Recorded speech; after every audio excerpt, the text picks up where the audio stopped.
Mangwanani akanaka vedare tinokugamuchirai zvekare kune chimwe chirongwa pano paZim Facebook Secrets and Confessions. Tadzoka zvekare nemamwe mamessages. Regai tibva tapinda mumaconfessions edu atadzoka takakubatirai. Nganzi makadi zvenyu mukomanashi, inini ndiri mukadzi ane makore 39 ekuberekwa. Ndiri kuda kureurura izvo zvakaitika kwandiri mushure mekunge ndabva mukupinda mumarriage. Inini ndiri munhu wekutotiwo ndakatororwa mune zvakanaka ndokubva ndazotokumbirirwa kuti ndinge ndichizochata nemurume wangu.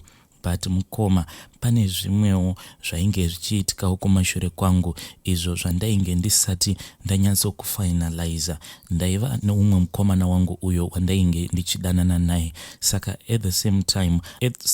at that time pandainge ndichidanana nemukomana wangu iyeye, ndipo pandakazosangana nemukomana uyo akazondiroora anova ari iye murume wangu kusvika muzuva ranhasi.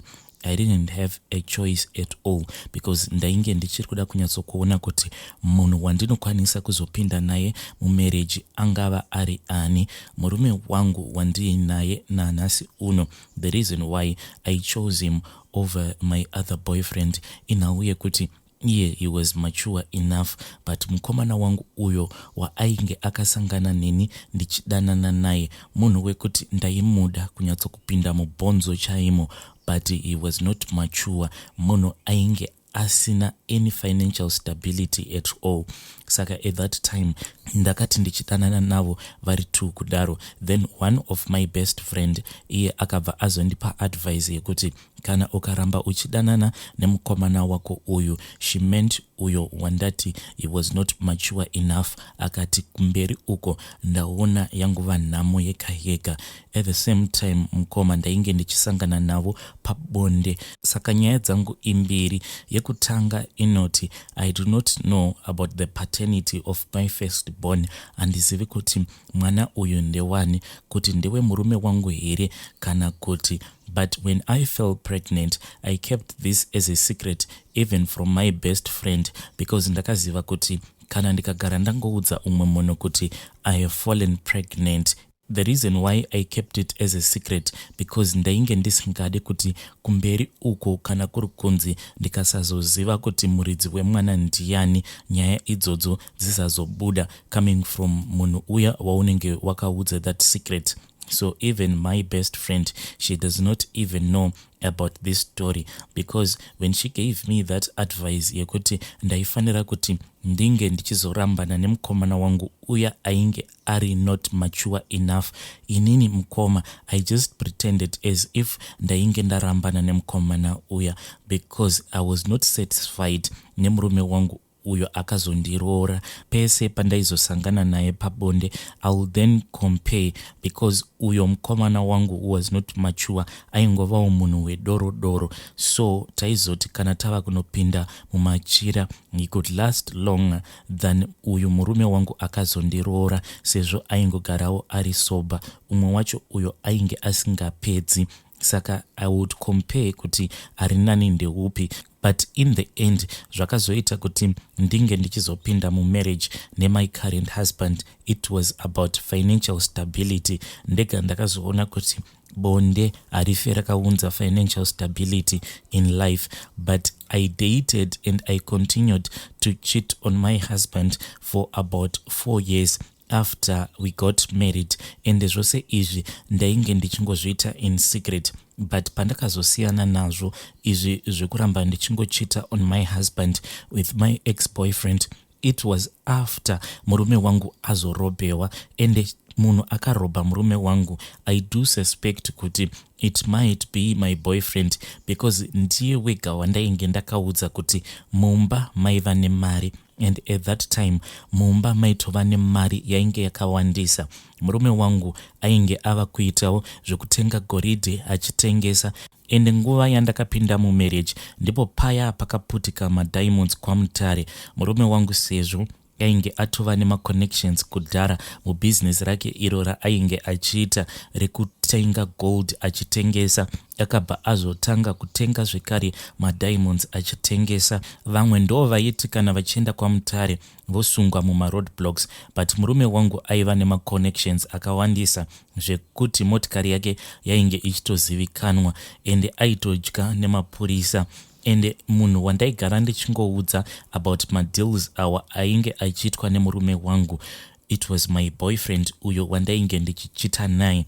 Madeals ose awa ainge achiitwa nemurume wangu. Since aiva madeals ainge achipisa, murume wangu ainge akatondiudza kuti hakuna kana ainge achimboziva apart from his elder brother. Ndivo vega vainge vachiziva. Hama dzake nehama dzangu dzainge dzisingazivi about madeals ake awa ainge ava kuita emadiamonds. Kusaudza vanhu ainge achinditi nenhau yekuti zvinhu zvaainge ava kubata zvinopisa, because there was some instance apo paainge ava kutoita zvenyanga dzezvipembere. Saka akabva andiudza kuti ndisafa ndakaudza kana anyone, but maybe wo nenhau yekuti ndainge ndichiri mwana mudiki plus nekutonakirwa nerudo, ndaiti paya pandinenge ndiine chikomba changu mukunoenjoya rudo muya, ndaibva ndatanga kuudza boyfriend yangu zvose zvainge zvichiitwa nemurume wangu. Sometimes ndaitoti kana murume wangu adriver aenda kwamutare,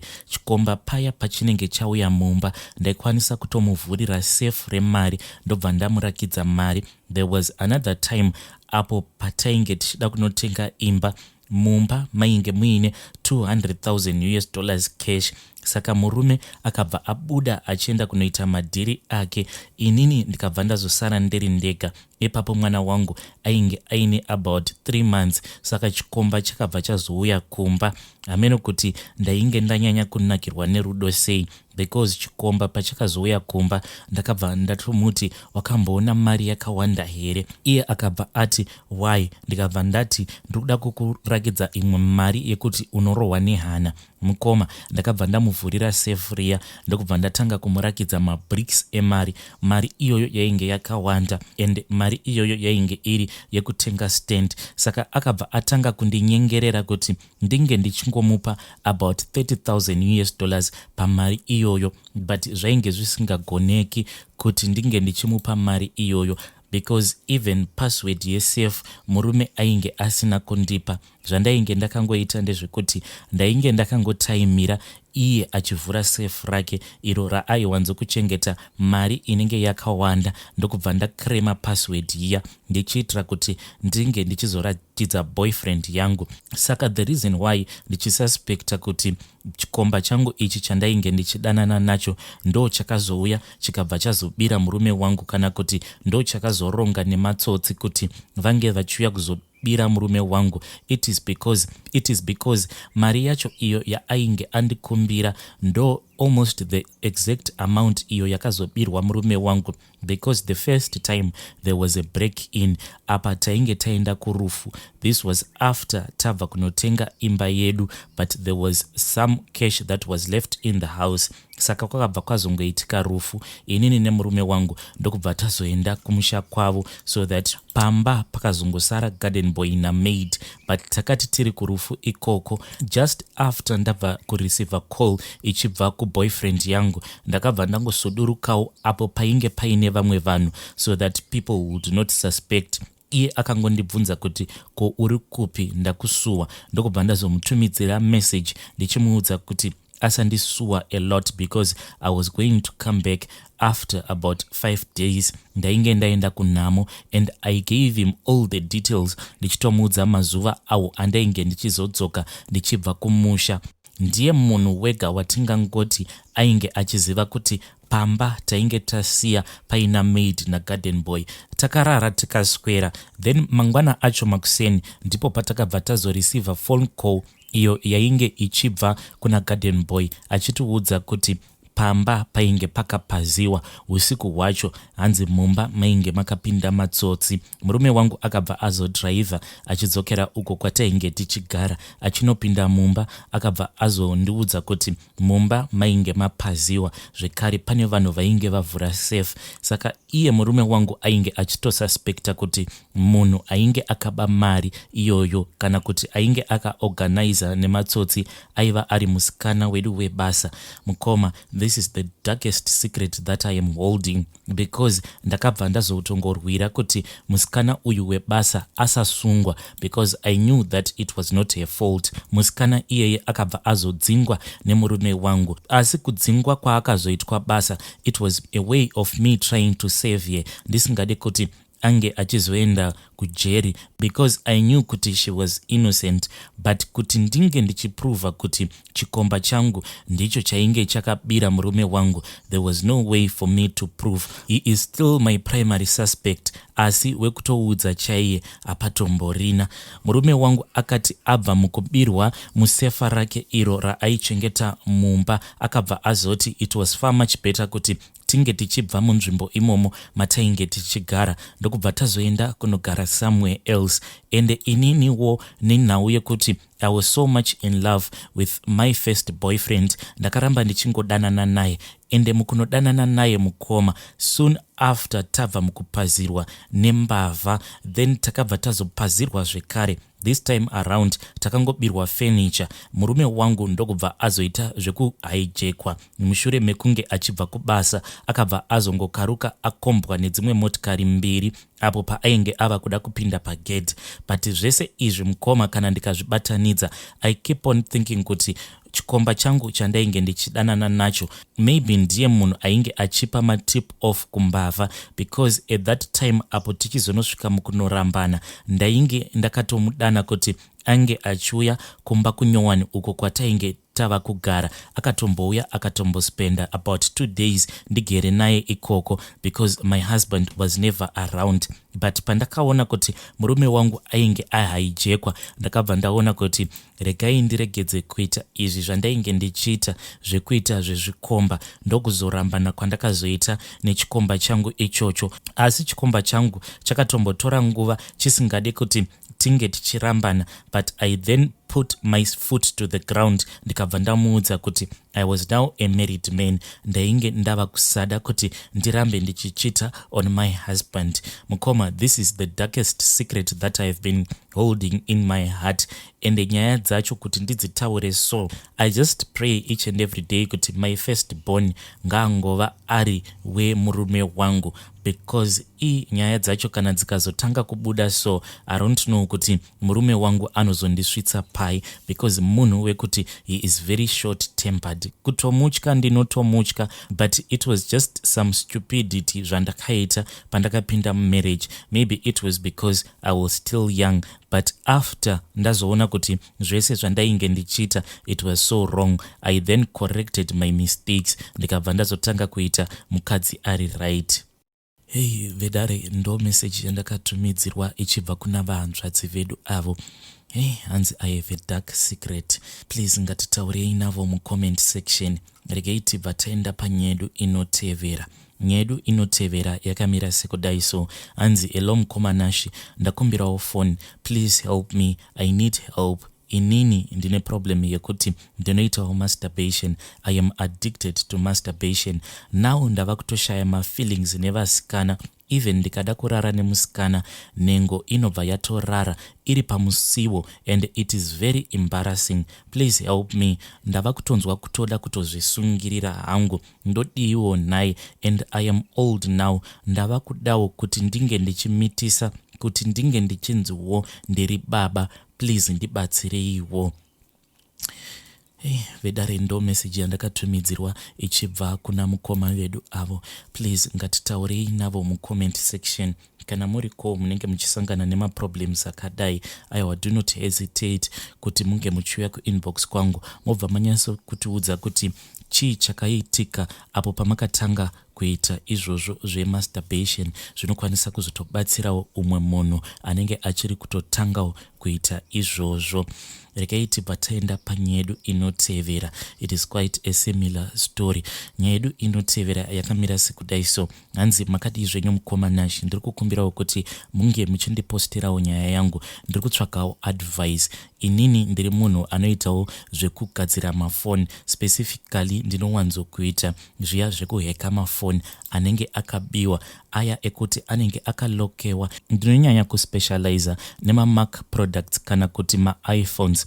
Then kuchechi kwedu kune vamwe mai avo vatingangoti almost vanotungamirira sangano redu. Isuwo tinonamatirawo tiri kumasowe. Murume wavo ainge adanwa akaenda kuSouth Africa kuti ange achinobatsiridza sangano rimwe redu ririko kuSouth Africa ikoko. Akabva agara kwekanguva kakati rebei ariko kuSouth Africa ikoko. Then vakabva vazodaidza mudzimai wavo kuti ange achiuya kuzovajoina kuSouth Africa.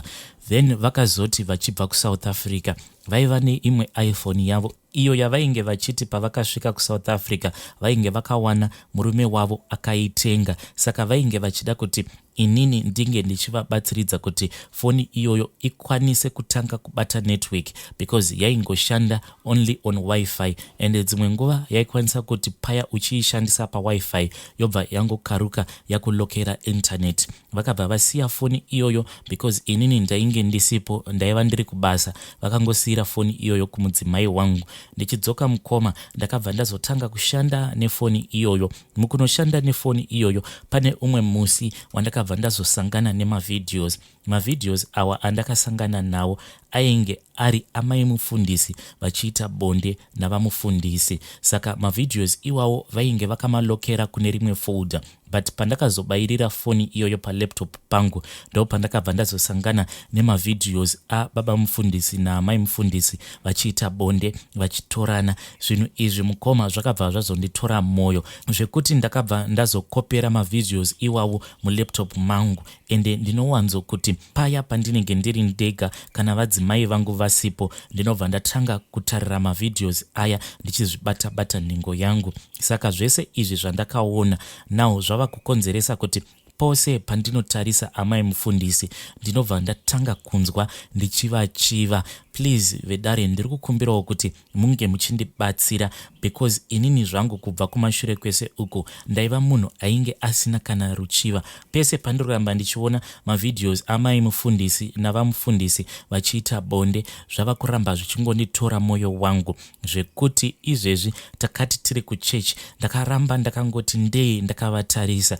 Ivowo vakabva vazozviona kuti munhu uyu ari kuramba achingonditarisa, ndokubva vazotarisa pasi. Saka now ndava kutya kuti ko kana ivo vasiri munhu uya anofarira kuita zvemaboyfriends, zvimwe kuda vanokwanisa kuzogumisidzira vazoudza vamufundisi ndikazonyadziswa. Please ndibatsireiwo, ndoita sei? Ndakatombodilita mavideos awa. Ndaitova nerimwe hard drive uko kwandainge ndakaita backup. Saka ndakati ndamboita mazuva ndisingatarise video iroro, ndokubva ndazonzwa kuti panapa ndapererwa, ndikabva ndazoreconnecta hard drive iya yandinoshandisa as my backup, ndikabva ndadzorera video iroro mulaptop. Please ndibatsireiwo vedare, ndisiyane nekasystem aka kandiri kuita.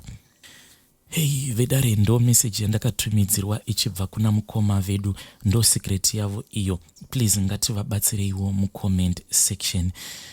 Zvakangoma hazvo vedu we. Vedare, ndo messages andanga ndakakubatirai. Ngatisanganei zvekare mune zvimwe zvirongwa zvinotevera.